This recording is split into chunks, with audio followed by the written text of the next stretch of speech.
कृष्ण जन्मला ग बाई, कृष्ण जन्मला, कृष्ण जन्मला ग बाई, कृष्ण जन्मला. कृष्ण जन्मलेला आहे आणि आपण पाळणा ठेवत आहेत. सेलिब्रेट करूया. संभाजी स्टेडियम में फोड़ रहे हैं. लाईट गेली, लाईट गेली, पाऊस येत आहे.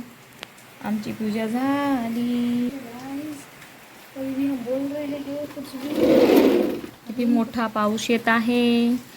खूप मोठा पाऊस आहे. कृष्णाचा जन्म झालेला आहे म्हणून पाऊस येत आहे. भगवान भी तरस खाली. हां, आणि समज अजून झोपलेला नाही आहे.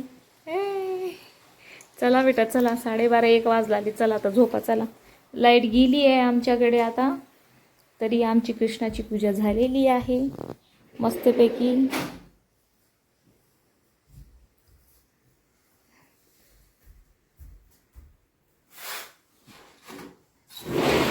मम्मी चल जल्दी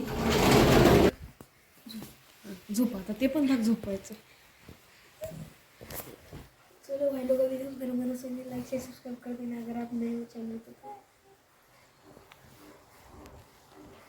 तर चला, गुड नाईट. लाईट गेलेली आहे आणि हे जे स्टार्टिंगचे व्हिडिओ असतात ना, जे छोटे छोटे क्लिप्स टाकलेले असतात, ते ह्याच्यामध्ये असलं जातं की पूर्ण व्हिडिओमध्ये आम्ही काय तुम्हाला सांगणार आहे त्यासाठी मी ते टाकते छोटे छोटे क्लिप, जेणेकरून तुम्हाला व्हिडिओचा थीम माहिती पडेल तुम्हाला. आणि तुम्हाला जर इंटरेस्ट असेल तर तुम्ही पूर्ण व्लॉग जे आहे ते नक्कीच बघणार आहे. म्हणून ते छोटे छोटे क्लिपमध्ये काय दिलेलं आहे, काय सांगितलेलं आहे ते नक्की बघा. आणि त्या पद्धतीनं हे बघा, रात्रीचे 12:30 वाजलेले आहेत आणि हा ऑलमोस्ट 9चा व्हिडिओ आहे. मी घरातले कामं वगैरे करून, तसं तर माझा उपवास होता. तर चला, तुमचं स्वागत केलं नाही. तुम्ही म्हणणार स्वागत नाही करोगे हमारा, तर स्वागत तुमचंच करते मी तुमच्या चॅनलमध्ये. आणि हा जो ब्लॉग आहे हा पूर्ण कृष्ण जन्माष्टमीचा ब्लॉग आहे. मी जन्माष्टमीची डेकोरेशन कसं करणार आहे, मी त्यांच्यासाठी खायला नैवेद्य म्हणून काय काय बनवणार आहे ते बघणार आहे आपण पूर्ण डिटेलमध्ये व्हिडिओ. आणि हे चंगू मंगू बसलेले आहेत माझ्यासोबत. चंगू मंगू नाही, खूप छान नाव आहे त्यांचं, श्री समर्थ नाव आहे त्यांचा. तर बसलेले आहेत माझ्यासोबत टाईमपास करत. आणि त्याचे पप्पा आज झोपलेले आहेत. नीचे इधर एक लिंक चैनल का नाम होगा, उसे क्लिक करो और उधर सब्सक्राइब लाइक शेयर सब्सक्राइब कर देना. ठीक है, चलो वीडियो स्टार्ट करते हैं. चैनल का नाम है चलो राहुल 99. चलो गेमिंग स्टार्ट करते हैं. आता कारण वॉइस मम्मी से बंद नहीं करती है, वॉइस वैसे करती है. ये साइड हो जरा दिखेगा, साइड कर दे. मेरे महबूब मेरे सनम.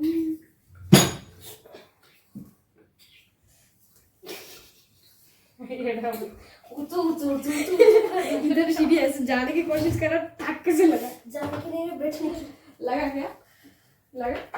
हाँ, क्या लगा?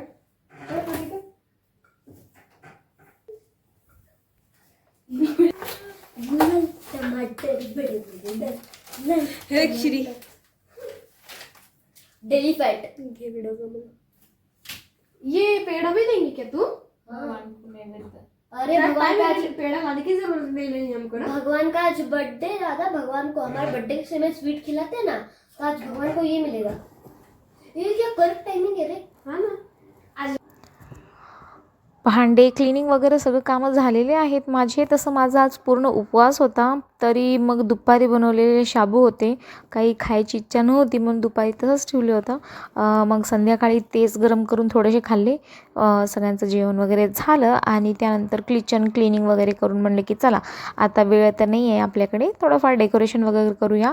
आणि त्यानंतर मी डिसाईड केले असं की मला भागवतचा पाठ करायचा आहे. एरवी तर आपण भागवतचा पाठ करतोच, पण आज जन्माष्टमी आहे तर भागवतचा पाठ तर करायलाच हवा आहे. तर असं विचार केला की 12च्या नंतर पाळणा वगैरे ठेवून मग पारायण करणं म्हणजे मला ऑलमोस्ट 1.25 तास लागून जातात. भागवतमध्ये तेवढी माझी स्पीड नाही आहे वाचण्यात, त्याच्यामुळे ऑलमोस्ट मला 1-1.5 तास लागून जाईल सगळं मंत्र वगैरे म्हणून. तर त्याच्यामुळे मग मी विचार केला की आधीच भागवतचं पारायण करून घेऊया.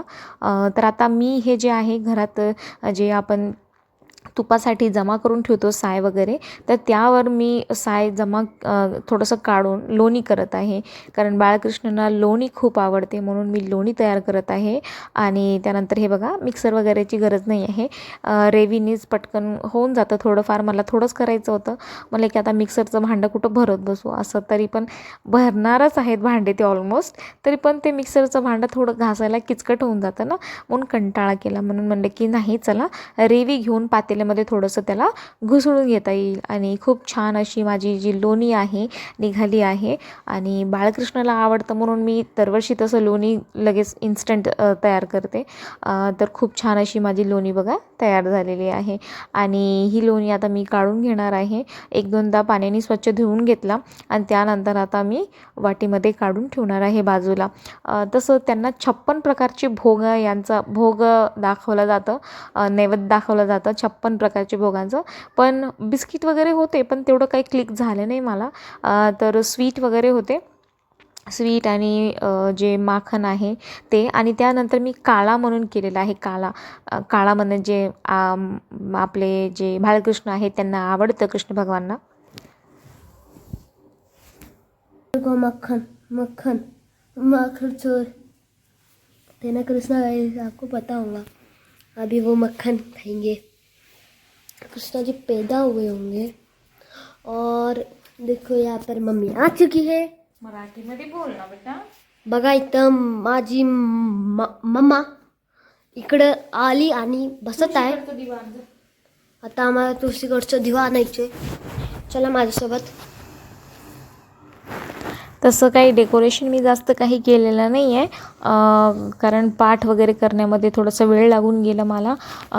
मग पटकन डेकोरेशन जसं साधं माझ्याकडे ऑलरेडी हा जो पाळणा आहे ना, हा ॲक्च्युली लग्नात दिलेला पाळणा आहे माझं, तसंच आहे. आणि दरवर्षी मी याच्यावरच कृष्ण जन्माष्टमी सेलिब्रेट करते. वस्तू खूप असतात ना, जेवढं तुम्ही जपणार आहे ते असणार आहे. नाहीतर कितीही चांगल्या वस्तू तुम्ही घेऊन या, पण तुम्ही किती त्याला जपून ठेवता, किती बघता, त्यावरतीच त्या सगळ्या गोष्टी डिपेंड करतात. तर आता लग्नाला माझे ऑलमोस्ट 14 संपलेत, आता 15वा वर्ष चालू झालेलं आहे, तरी पाळणा खूप सुंदर आहे, तसंच आहे. तर थोडंसे धूळ लागून जाते म्हणून घासून घेतलं. आणि घासून मग तसंच भागवतचा पारायण करून घेतला. मला खूप इच्छा होती मनामध्ये, दिवसभर झालं नाही घाईघाईमध्ये.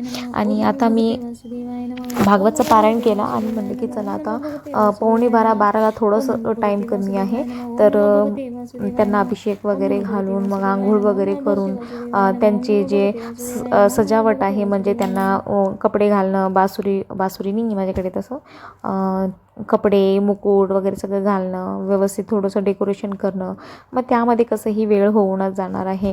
तर त्यांना अभिषेक घातला आणि अभिषेकामध्ये पंचामृत घेतलेलं आहे, पंचामृतने अभिषेक केलेला आहे. तसं तुमच्याकडे जर दक्षिणावर्ती जे शंख आहे त्यानेही अभिषेक खूप चांगलं मानलं जातं, म्हणजे त्यामध्ये दूध टाकून मग त्याच्याने अभिषेक केला जातो, तो चांगलं मानला जातो. पण तुमच्याकडे जे आहे त्या गोष्टी करा.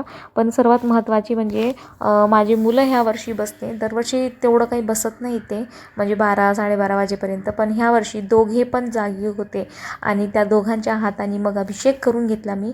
आणि त्यानंतर मग जे माळ आहे आपली तुळशीची माळ आहे, तुळशीच्या माळेने ओम नमो भगवते वासुदेवाय नमः याचा मी 108 वेळा त्यांना अभिषेक घालत जपसुद्धा केलेला आहे. म्हणजे माझं भागवतचं पारायण झालं आणि 108 वेळा जे ओम नमो भगवते वासुदेवाय उच्च कोटीचे जे मंत्र आहे त्यांचा नावाचा तोही माझा मंत्र उच्चार झालेला आहे, जप झालेला आहे.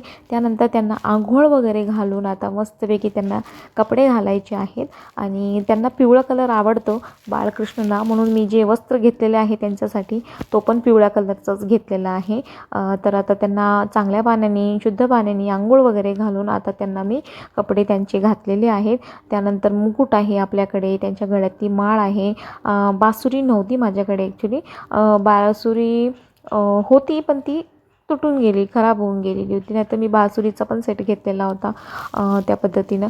मग आता त्यांना आंघोळ वगैरे घातलेला आहे, मग चला त्यांच्या पाळण्यामध्ये बसूया आता त्यांना. तर ऑलमोस्ट टाईम झालेलाच आहे, म्हणजे की थोडंफार डेकोरेशन हे ते करण्यामध्ये कसंही वेळ होऊनच जाणार आहे. तर त्यानंतर आता मी त्यांना पाळण्यामध्ये बसवलेला आहे. आणि मुलांचं मस्ती चालूच होती, इकडे तिकडे धिंगाणा चालूच होता मुलांचा. पण सर्वात मोठी गोष्ट आहे की ते थांबले नाही. तर मला झोप आली आणि समजलं दुसऱ्या दिवशी स्कूल पण होतं, तरी पण राहिलं लेकरू, म्हणजे बसला माझ्यासोबत. पूजा केली व्यवस्थित. त्यांनी थोडंफार मस्ती करतातच बघा. आपल्या मनासारखं जर ते कामं करत असतील ना, तर मस्ती केलं तरी काही हरकत नाही. त्याच्यामुळे मी त्यांना आधीच सांगते, तुम्ही मला खुश करा, मी तुम्हाला खुश करते. म्हणजे तुम्ही माझं ऐका, मी तुमचं ऐकते. मग ते ऐकतात माझं. कसं बसा म्हणलं की व्यवस्थित बसले. आरती वगैरे केले त्यांच्या हाताने. आणि फुलं जे होते माझ्याकडे सोमवारी मी घेऊन आले होते रुद्राभिषेकसाठी, महादेवाच्या पूजासाठी. तर त्यासाठी फूल थोडं जास्तच आणले होते, कारण कृष्ण जन्माष्टमी पण आहे. तर डेकोरेशनसाठी फूल लागतात. आणि सर्वात मोठा जे भाग असतो डेकोरेशनमध्ये तो फुलांचाच असतो. फुलं जास्त असले की मला डेकोरेशन करायला खूप आवडतं. तर कसं सजावट झालेली आहे कृष्णांची मला नक्कीच सांगा. तुम्ही काहीच रिप्लाय देत नाही, तर प्लीज असं करू नका. तुम्हाला एखादी गोष्टी आवडली असेल तर त्याचं तारीफ करा. तुम्ही नाही आवडली असेल तर तुम्ही कमेंटही करू शकता की ताई असं नाही, असं करायला पाहिजे, तुम्ही असं करा. पण करा काहीतरी. मूक प्रेक्षक बनून राहू नका. काहीतरी चांगलं आहे ह्याचा सिम्बॉल तरी कमीत कमी हे करा. कमेंट लिहायला जर कंटाळा येत असेल तर आता मी काला बनवत आहे. काला म्हणजे काय केलं, थोडं पोहे घेतलं, पोहेमध्ये पाणी टाकून त्याला पाणी काढून घेतलं, त्यामध्ये थोडेसे मुरमुरे टाकले. हे बघा सेलिब्रेशन चालू झालेलं आहे. तर थोडेसे मुरमुरे टाकले. मुरमुऱ्याच्या नंतर थोडंसं मीठ टाकायचं आहे, हिरवी मिरची टाकायची आहे, कोथिंबीर असेल तर कोथिंबीर टाका, आणि दही टाकायचं. हे सगळं मिक्स करून काळा तयार होतो. 12:15 वाजलेले आहेत ऑलरेडी. आणि त्यानंतर आम्ही पाळणा वगैरे घातला त्यांना. छोटीशी दोरी बांधली होती मी, आणि पाळणा वगैरे हलवून खूप छान अशी आरती वगैरे म्हणली. सगळं आरती केलेलं आहे आणि सगळी सेवा पण माझी झाली. त्याच्यामध्ये जे नित्यपुस्तिका आहे त्यामधली गीतेचा 15वा अध्याय जे आहे तो झालेला आहे. गोविंद दामोदर माधवी ते झालेलं आहे. व्यंकटेश श्रोत हे सुद्धा झालेलं आहे. ते सगळ्या आरती म्हणल्या. आणि दुसरं जे गणपती बाप्पाची आरतीची पुस्तक होती त्यामधली ही सगळे आरती म्हणले गेलं. म्हणजे खूप छान असं वाटत होतं. झोप तर अजिबात येत नव्हती, ना मला ना मुलांना. तर झोप तर आलीच नव्हती. म्हणून म्हणलं की चला, कारण विशेष वेळेला केलेली पूजा जी आहे ते खूप महत्त्वाची असतं. एरवी तुम्ही कितीही पूजा करा, पण वेळेचं का महत्त्व आहे, वेळेला महत्त्व आहे. कारण त्या दिवशी केलेली पूजा पटीने आपल्याला फळ देत असते. त्यामुळे प्रत्येक वेळेला महत्त्व आहे. म्हणूनच आपण दिवाळीला लक्ष्मीची पूजा करतो आणि त्या वेळेला खूप जास्त महत्त्व आहे. एरवी पण आपण करतोच ना लक्ष्मीची पूजा, तसं त्या पद्धतीनं म्हणलं की चला करूया. तर परत एकदा मी माळ वगैरे दुसऱ्या मंत्राचा एखादा जप वगैरे केलेला आहे. आणि आता मुलांना झोप आलेली आहे. तर मुलं म्हणतात की आता चला मम्मी झोपा, कारण 1:45 असं काहीतरी टाईम झालेला होता. तर म्हणलं की आरती झाल्यानंतर मग मी थोडासा जप वगैरे केलं. हे बघा इकडे 12:30 वाजलेले आहेत, पण माझा जप वगैरे करून मी थोडं अजून बसलेच होते. अजून छोटासा एक काहीतरी माझा मंत्र होता तो करायचा होता आम्हाला, आणि ह्यांना खाऊ घालायचं होतं लोणी. तर त्यानंतर मग मुलांचं चालू झालं की नाही आता आम्हाला झोपायचं आहे. तर मग सगळं फायनली झालं. काला वगैरे सगळं तयार झालं आणि सगळं वाचणं बी झालं. व्हिडिओ